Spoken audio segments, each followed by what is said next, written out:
Bonjour à tous. Je vais vous parler un peu du groupe PSA parce qu'on en a pas mal parlé voilà, ces derniers jours par rapport à la fermeture des sites industriels. Si il y avait parmi vous des personnes qui pensaient que le groupe PSA avait fermé ses usines industrielles par souci de santé publique ou pour protéger la santé de ses salariés ou de leur famille, là, les camarades, vous mettez un doigt dans l'œil, mais je pense qu'il n'y en a pas beaucoup d'entre vous qui pensent ça. Non, c'est parce que c'est mal connaître la famille Peugeot, c'est mal connaître comment réagissent les patrons.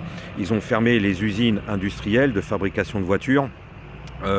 Tout simplement parce que leurs fournisseurs et leurs sous-traitants sont défaillants, n'arrivent plus à approvisionner les sites terminaux de montage de voitures. Voilà, c'est tout simplement pour ça.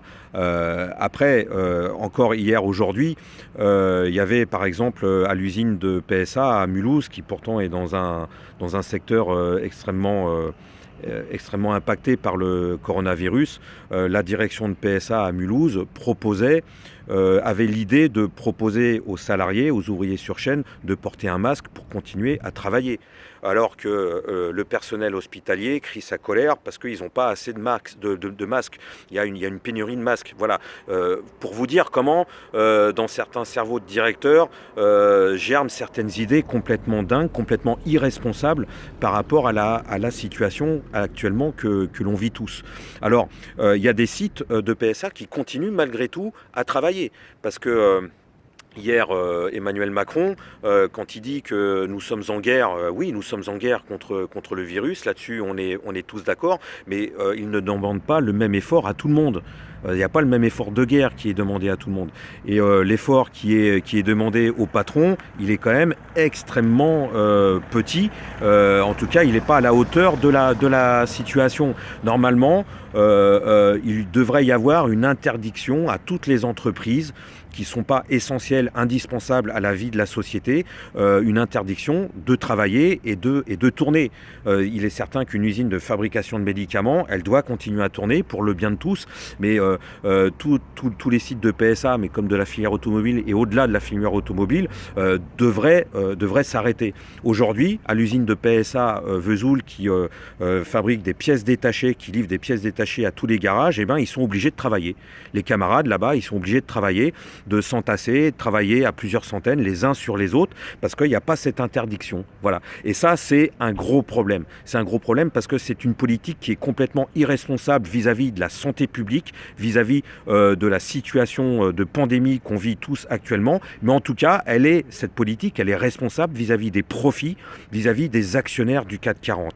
Et c'est ça qu'il faut dénoncer aujourd'hui parce que cette guerre contre le coronavirus peut pas se dissocier de la guerre contre les patrons, de la guerre contre le capitalisme. Voilà. Et c'est ça le fond de l'affaire. Vous savez, les 300 milliards que Emmanuel Macron a mis sur la table, soi-disant pour financer cette guerre, moi je suis convaincu qu'on va devoir les payer, ces 300 milliards, et on ne va pas en voir un seul euro. Je me souviens de 2008, durant le krach boursier, Nicolas Sarkozy avait mis ces mêmes 300 milliards sur la table pour sauver l'économie.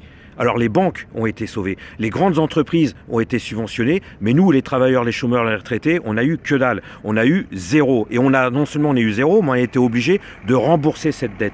Alors là, ça va se passer exactement pareil. Eh bien, il va falloir que déjà qu'on prenne conscience de tout ça, que même dans cette guerre contre le virus, il n'y a pas le même effort qui est demandé à tout le monde. Les patrons, eux, ils peuvent continuer à fabriquer du profit. Ils peuvent continuer à s'engraisser. Tandis qu'il y a une partie de la population qui est gravement touchée. Eh bien ça, il va falloir qu'on le combatte, qu'on le dénonce et qu'on le combatte. Et ça peut être que les travailleurs, collectivement, qui peuvent mener ce combat d'une manière efficace. Voilà. Il faut pas se tromper d'adversaire.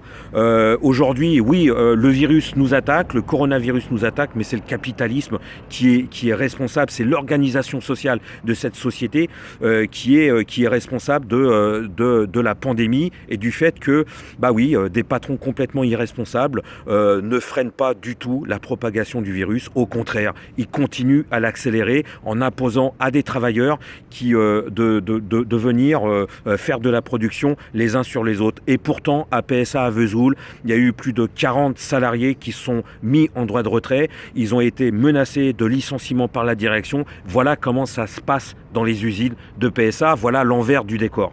Voilà, je voulais juste simplement vous dire ces petites choses. Je vous souhaite bon courage, portez-vous bien et prenez soin de vous. Au revoir.